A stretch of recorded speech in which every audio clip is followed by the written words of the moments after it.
Selamat pagi Selamat semuanya. pagi. Kita bersyukur pagi ini bisa kembali. Kami sih bersyukur bisa kembali membawakan. Semoga yang menyaksikan juga bersyukur bisa kembali bersama-sama ya. Ini bukti bahwa kita semua disertai oleh Tuhan. Oke. Ini pelajaran ke-10. Ya. Dan sekarang kita mau melihat gembala ya. Gembala itu kita udah sering juga ya lihat ya. Gembala, tukang ngangon, begitu kata orang Sunda. Nah, sekarang apa yang mau dinyatakan di Alkitab? Mari kita belajar bersama dari Lukas. Sebelumnya kita berdoa dulu tentunya. Baik. Saya akan pimpin dalam doa. Kami mengucap syukur Tuhan Yesus karena pada pagi hari ini kembali Tuhan menunjukkan kasih dan penyertaan bagi kami sehingga kami boleh kembali disatukan dalam kelas sekolah minggu. Terima kasih untuk kesetiaan murid-murid kami yang menyaksikan video pelajaran di kelas pemuda-pemudi ini. Kami percaya Tuhan memberkati mereka dan kami mau menyerahkan juga Tuhan jalannya pelajaran pada pagi hari ini ke dalam tangan Tuhan. Biarlah apa yang sudah kami pelajari boleh kami sampaikan, dan kembali lagi yang kami sampaikan adalah kebenaran firman Tuhan, bukan sekedar pengetahuan. Dan biarlah apa yang kami pelajari pada minggu pagi ini, karena ini sudah terlebih dahulu memberkati kami, boleh juga memberkati murid-murid kami dan semua yang menyaksikan video ini. Terima kasih Tuhan Yesus, kami serahkan doa ini ke dalam tangan-Mu. Amin. Amin. Oke, jadi ini pelajaran ke-10, judulnya adalah peduli terhadap yang tak dipedulikan. Iya. Apa ya? Peduli kadang-kadang yang tak dipedulikan. Sebenarnya waktu saya baca judulnya itu rada kurang ngerti sih, karena kan ya memang sih setelah dilanjutkan jadi lebih paham gitu. Tapi waktu lihat nas gitu ya kan, tadi gembala ya Pak disinggung. Apa gitu ya, kan gembala tuh kalau di setiap cerita Natal nggak boleh lihat ketinggalan ya, harus selalu ada ya gitu, karena mereka adalah saksi pertama kelahiran Tuhan Yesus. Apa gitu, jadi saya waktu judulnya tuh nggak dipedulikan belah mana lah, gitu selalu ada gitu ya, bahkan di semua gambar Natal sampai apalah gitu ya, ornamen Natal gembala suka kepelem gitu.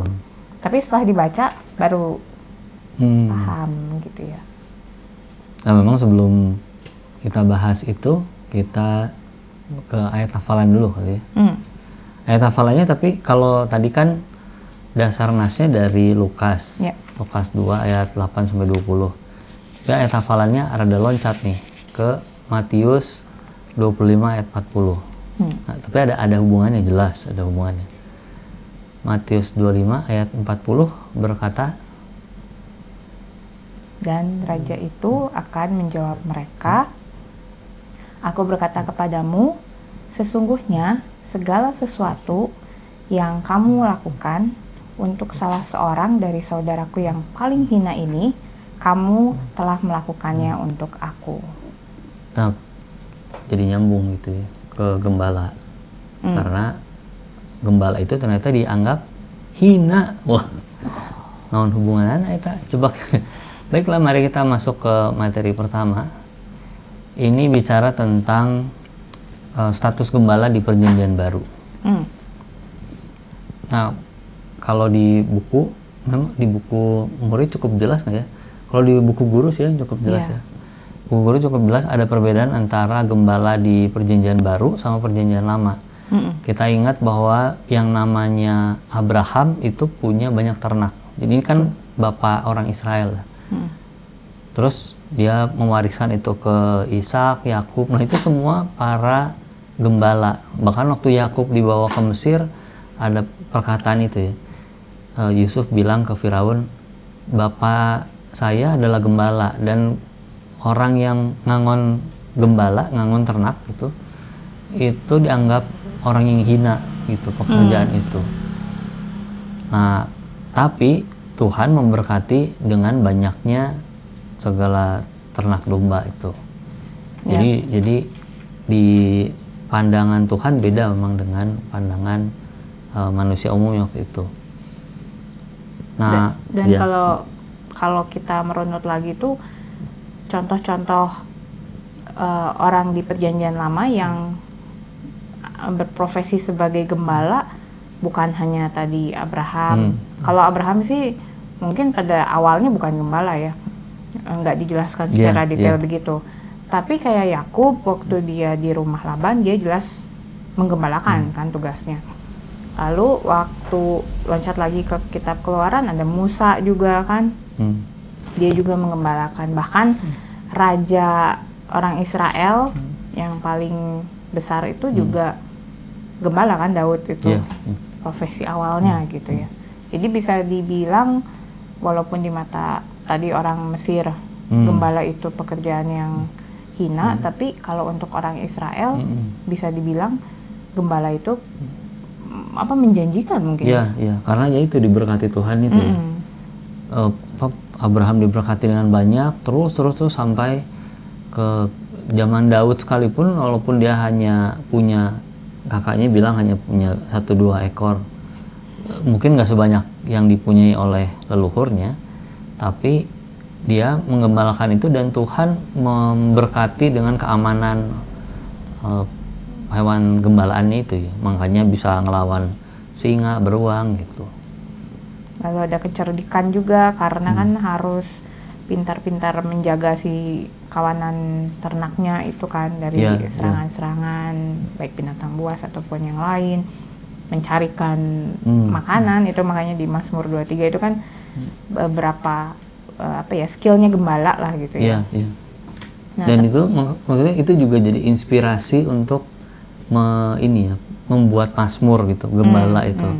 Dan dilihat bahwa gimana gembala itu dengan domba itu punya satu ikatan yang nggak bisa dijelaskan di ranah yang lain. Jadi Daud pakai ilustrasi itu, gembala dan dombanya,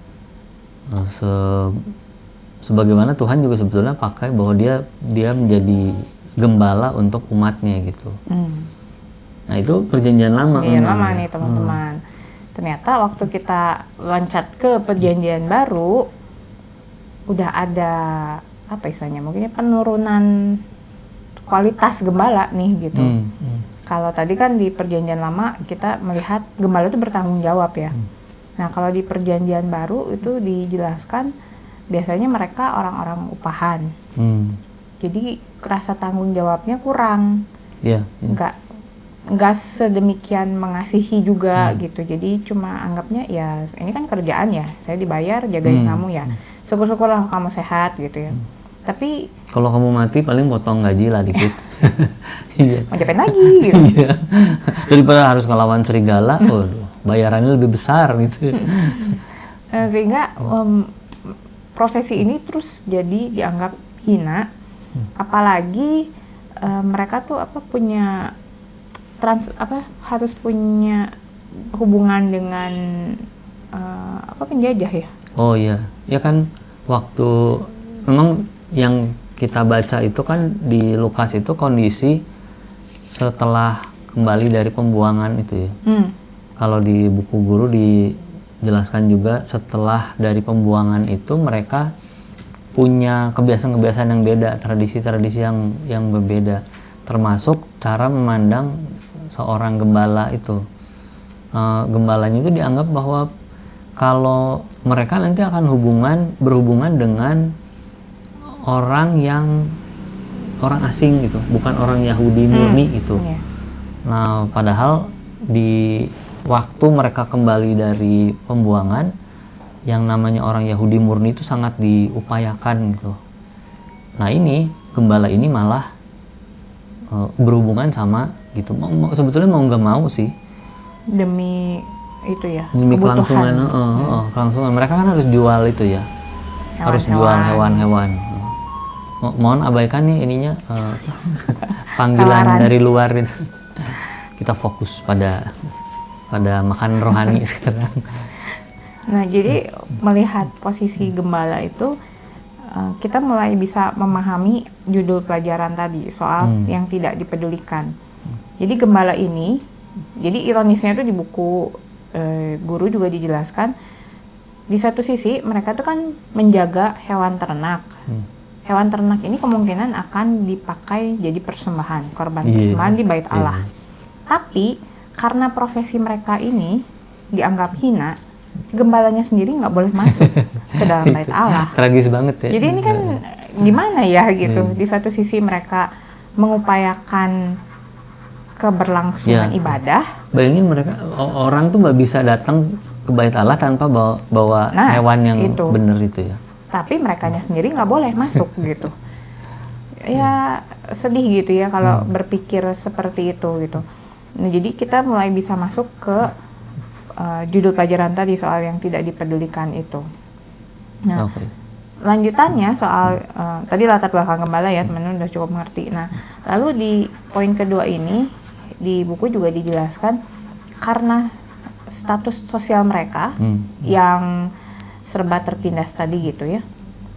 Jadi mereka juga sangat-sangat rentan gitu. Kalau misalnya hewan yang mereka gembalakan ini kenapa-napa, misalnya kayak tadi kata Pak Arsendi, ya memang konsekuensinya pasti ya harus dibayar gitu. Bukan cuma maksudnya gini, udah pasti potong gaji nih misalnya. Nah, amount-nya, maksudnya jumlah uangnya itu apakah sebanding sebenarnya gitu dengan harga si binatang lah kasarnya gitu ya. Maksud saya apakah perhitungannya tuh berperi kemanusiaan gak sih? Mungkin belum tentu juga gitu. Sehingga mereka di satu sisi dituntut bertanggung jawab, menjaga, tapi di sisi lain resikonya tuh nggak sepadan gitu. Nilai yang mereka keluarkan karena resiko tinggi itu mungkin nggak sepadan dengan harga yang diberikan untuk kehilangan satu domba. Iya gitu. Karena ya itu mereka upahan sih memang. Sehingga jadi mereka memang selain tadi Pak Arsendi bilang dimarginalkan. Iya, dimarginalkan, dipinggirkan memang. Mereka hanya dibuat supaya kamu harus menghasilkan domba-domba yang baik, kambing-kambing yang baik, tapi kamu sendiri nggak boleh masuk Bait Allah ya. Kamu nggak kudus. Karena kamu ketemu sama orang asing, transaksi begitu. Kan makanya orang-orang Yahudi sangat benci sama pemungut cukai itu karena mereka jadi seperti kaki tangan. Walaupun mereka mungkin nggak kayak Matius gitu ya, kelihatannya nggak ada bukti-bukti bahwa Matius itu seperti Zakeus misalnya yang ambil nilep gitu ya. Nilep, dan mau menekan orang untuk menghasilkan pendapatan lebih banyak. Kalau Matius kayaknya enggak.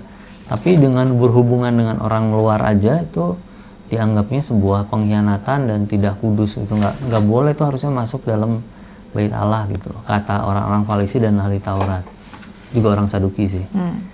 Nah, apalagi yang ini nih, yang sehari-harinya udah mau miskin gitu. Berapa sih penghasilan mereka gitu. Itu dianggap nggak diberkati gitu-gitu. Dan belum tentu bisa keluar dari lingkaran itu juga ya. Baik lagi karena termarginalkan tadi. Nah, sehingga waktu saya membaca ini dijelaskan juga sih gitu. Waktu gembala-gembala itu bertemu dengan malaikat, ini dibilang di ayat 9, tiba-tiba berdirilah seorang malaikat Tuhan di dekat mereka, dekat gembala-gembala, dan kemuliaan Tuhan bersinar meliputi mereka dan mereka sangat ketakutan. Mungkin mikirnya udah apalagi nih gitu. Domba kita gimana nih? Lanjutan nasib hidup kita saya gimana gitu. Iya, jadi gitu itu udah kayak refleks yang terlalu biasa gitu ya, respons yang terlalu biasa karena udah sering mengalami ketakutan itu gitu. Kita biasa melihat bahwa gembala itu takut karena ngelihat di tengah padang yang gelap gulita, mungkin mereka ada perapian di depan gitu, tapi lalu tiba-tiba ada cahaya kemuliaan yang dipendarkan gitu lewat malaikat tuh, dan bukan hanya satu malaikat kan, ada banyak gitu ya. Wah, kaget kan pasti, wah ini apa nih gitu. Tapi bukan hanya itu aja, ternyata kekagetannya tuh resiko yang mereka hadapi waktu itu meningkat drastis juga, karena mereka bicara hidup, bicara juga hewan yang sedang mereka gembalakan ini. Jadi waktu bisa dipahami gitu ya teman-teman, ketakutan itu berlipat ganda karena ada di belakang-belakangnya itu. Nah, ini buat saya sih waktu merenungkan ini gitu ya, dan di buku guru juga dijadikan bahan perenungan tuh, apakah hidup kita sekarang ini pun sebetulnya masih seperti gembala? Apakah kita masih dikuasai oleh banyak ketakutan gitu ya, banyak hal-hal yang menurut kita tuh nggak bisa diubah, banyak hal yang ya ini mah udah nasib saya gitu. Ya kan gembala juga begitu mungkin posisinya ya waktu itu. Sehingga kita ini butuh kabar baik itu betul-betul gitu. Perlu kabar baik itu. Sama seperti waktu gembala dibilang oleh malaikat itu ya, hari ini di ayat 10 itu dibilang kesukaan besar untuk seluruh bangsa gitu. Nah, ini kan kelahiran Tuhan Yesus membawa kebebasan buat mereka tuh secara rohani gitu ya. Bisa melihat dirinya harkat martabatnya mungkin ya, walaupun dia berprofesi sebagai gembala, tapi secara jiwa dia itu dihargai oleh Tuhan gitu. Sehingga ini buat saya sih pembebasan gitu ya buat para gembala. Nah, sehingga aplikasinya untuk kita sekarang juga, apakah kita betul-betul menerima berita Natal itu hanya sekedar ya udahlah ritual setahun sekali gitu, atau betul-betul ini bisa membebaskan saya nih gitu ya. Iya, menarik gitu ya cara pandang. Jadi bukan melihatnya itu bukan seperti ya Tuhan datang untuk kebebasan kita dari dosa, tapi bukan hanya itu aja. Oke. Makanya bagian ketiganya Bu juga gembala yang sudah biasa jadi golongan yang tidak dipedulikan, itu yang dikesampingkan itu. Tapi mereka setelah tadi ayat yang Ibu baca itu, mereka punya kelegaan besar gitu ya. Mereka merespon secara benar itu ya. Kalau yang saya perhatikan juga gitu. Kalau kita lihat di ayat yang ke-16, setelah malaikat itu menyampaikan semua berita sukacita, ayat 16 bilang, lalu mereka cepat-cepat berangkat dan menjumpai Maria dan Yusuf dan bayi itu. Nggak ada penundaan. Mereka mau menerima berita sukacita itu, mau menyongsong itu dengan sepenuh hati. Balik lagi kalau saya pikir-pikir lagi gitu ya, di ayat 8 itu dibilang mereka sedang menjaga kawanan ternak, tapi di ayat 16 mereka cepat-cepat berangkat. Ada kemungkinan ditinggal mungkin ya gitu kan, ngangon banyak ternak terus bawa masuk ke kota dan tengah malam gitu, kayak agak kerusuh. Iya, ya berarti gitu. nggak mungkin kan, pasti ditinggalin si dombanya itu. Cuma yang tadinya mereka penjaga lalu terus ninggalin apa yang dijaga itu, pertaruhan itu, nggak mudah itu. Nggak resikonya kan yang tadi kita bilang itu ya, nggak hilang satu aja mungkin nggak sebanding dengan upah sekian jam mereka kerja gitu, lalu ini harus ditinggalkan gitu. Buat saya sih luar biasa sih gitu ya. Respons itu yang juga masih apa ya, mungkin nggak semua orang mau kasih gitu. Berpikir resikonya, berpikir pandangan orang gitu ya, itu kan kayak itu ya Bu, gitu. kayak kita lagi gantungan di tali nih, gitu ya, gantungan tengah-tengah putus terus gitu. Kita hanya bisa mikir mau pegang sini atau sini gitu, harus dilepas salah satu gitu. Dan mereka putusin untuk lepas dombanya dan masuk ke Yerusalem untuk lihat itu. Bethlehem, Pak. Bethlehem, sorry. Masuk Bethlehem untuk lihat berita keselamatan itu yang disampaikan oleh malaikat. Nah, sehingga kalau tadi kan di poin kedua kita membahas soal apa sih yang menjadi uh, penyebab ketakutan dalam hidup kita gitu. Nah, di yang poin ketiga ini saya sih mendorong teman-teman untuk punya respons yang benar gitu ya, menyambut berita sukacita ini. Amin. Apapun ya pertaruhannya saya juga nggak ngerti ya gitu teman-teman, tapi ketika kita merespons secara benar seperti yang dilakukan gembala ini, ya kita bisa lihat juga di ayat yang ke-20 itu mereka maka kembalilah gembala-gembala itu sambil memuji dan memuliakan Tuhan karena segala sesuatu yang mereka dengar dan mereka lihat gitu. Ada sukacitaan, berarti mereka pulang bukan cuma sekedar lihat bayi yang baru lahir, tapi lebih dari itu di dalam diri mereka ada sukacita yang memampukan mereka memuji dan memuliakan Allah. Baru kepikir juga gitu ya, karena mereka kan mungkin sering-sering ke bait Allah tapi nggak pernah masuk gitu kan. Apa mereka pernah dengar juga ya puji-pujian itu gitu ya, dan betul-betul ngerti jadinya bisa dikeluarkan lagi. Saya nggak gitu ngerti sih. Harusnya walaupun itu kan setting di depan bait Allah kan gitu ya. Ada puji-pujian gitu. Ya pasti kan ada yang pernah didengar ya. Gitu. Sehingga menarik juga yang itu ya Pak, yang di buku murid ya, yang tadi kita bahas soal. Iya, dan itu ya, kelegaan besar itu, sukacita yang besar itu karena rasa takut hilang gitu ya. Kalau di buku murid ada ilustrasi itu ya di depan itu. Orang-orang yang dengan gangguan jiwa itu kan orang-orang yang tidak dipandang juga. Mau apa sih orang gila gitu. Yang bisa dilakukan orang gila adalah membebani orang lain. Sorry Dori ini ya, aduh mohon maaf. Cuma maksudnya orang-orang seperti ini nggak bisa hidup tanpa bantuan orang lain. Kalau nggak ada yang ngingetin untuk makan obat misalnya, mereka itu jadi beban bagi orang yang lain. Dan tapi gimana ya? Tapi Tuhan itu memperhatikan orang-orang itu. Makanya ada kesembuhan-kesembuhan juga untuk orang-orang dalam gangguan jiwa. Sehingga kita nggak bisa mengabaikan orang-orang itu. Nah, di buku itu bagus banget ilustrasinya, ngejelasin tentang ada dua hamba Tuhan yang suami istri yang mereka terpanggil untuk melayani orang-orang dengan gangguan jiwa.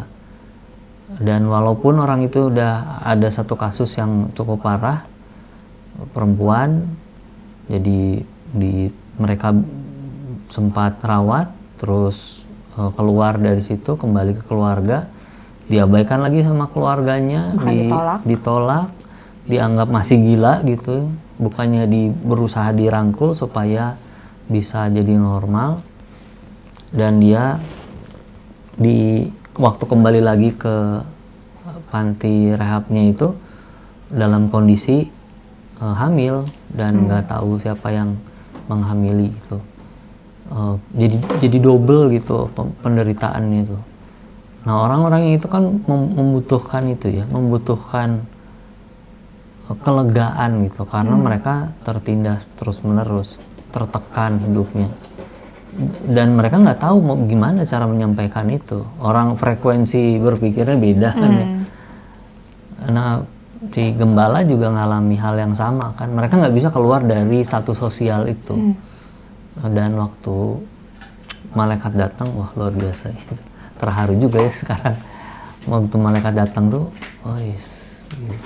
orang-orang yang nggak dipeduliin jadi orang-orang yang jadi saksi pertama kali kelahiran Mesias. Oke, saya terharu. Oke, next dulu Bu. Saya terharu. Memang Tuhan kita membuat sistematika penyampaian kabar baiknya tuh dengan kayak gitu ya. Orang-orang yang siapa sih kita gitu? Kok bisa dipakai Tuhan? Bukan apa-apa gitu kita. Tapi Tuhan ya sejauh ini pakai kita gitu. Begitu juga dengan teman-teman yang merasa bahwa saya mah dibanding atasan saya, teman saya masih jauh di bawah itu. Tapi jangan lupa bahwa Tuhan pakai kita. Seberat apapun sebetulnya yang sedang dihadapi sekarang, Tuhan itu menyertai gitu ya, karena dia Immanuel. Betul. Begitu teman-teman. Jadi bisa dipahami ya gitu maksudnya. Gembala yang setiap Natal itu harus ada gitu karena di Lukas itu salah satu saksi pertama itu dipilih bukan bukan karena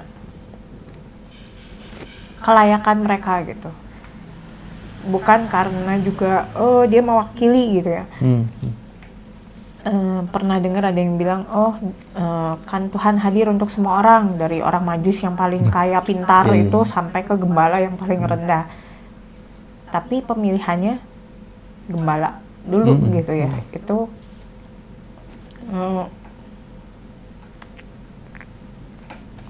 luar biasa itu ya. Oke. Tapi semoga teman-teman bisa nangkap juga bahwa posisi kita sebetulnya mirip-mirip segembala itu. Saya ingat bahwa orang Kristen di luar Yahudi adalah orang-orang yang dicangkokkan itu ya, penjelasannya Rasul Paulus. Dicangkokkan, dan kita itu tanpa ada Kristus kita bukan apa-apa. Betul. Tapi Kristus mau pakai kita untuk jadi penjangkau untuk orang-orang lain, untuk jadi saksi dimanapun Tuhan tempatkan kita. Oke, cukup ya. Sampai di sini kita akan berdoa. Terima kasih Bapa di surga, Tuhan yang penuh rahmat, Tuhan yang penuh anugerah, memakai gembala untuk menjadi saksi. Dan Tuhan juga memanggil kami, anak-anak-Mu, untuk menjadi bagian dari penerima berita keselamatan itu, berita sukacita. Bahkan kami bisa dipanggil untuk menjadi calon penghuni surga. Kami bersyukur Bapak untuk semua atas pemilihan yang Tuhan berikan itu, dan kiranya kami bisa memakai kehidupan kami yang sudah Engkau berikan ini untuk terus memuliakan nama Tuhan dalam kehidupan kami, aktivitas kami, pekerjaan, tanggung jawab, dari sekarang sampai selama-lamanya, sampai akhir hidup Tuhan panggil kami. Terima kasih Bapa di surga, sertai kami juga dalam perenungan-perenungan selanjutnya. Kami percaya Roh Kudus tidak berhenti dalam pelajaran hari ini saja, tapi boleh menyertai kami terus untuk menambahkan iman pengharapan kami kepada Yesus Kristus. Terima kasih Tuhan Yesus, kami menyerahkan seluruh doa kami, dan kalau nanti kami akan ikut ibadah, kami serahkan juga agar ibadah kami boleh berjalan dengan hikmat dan baik di mata Tuhan. Dalam nama Yesus Kristus kami mau berdoa, amin. Terima kasih teman-teman. Ibu mana suaranya?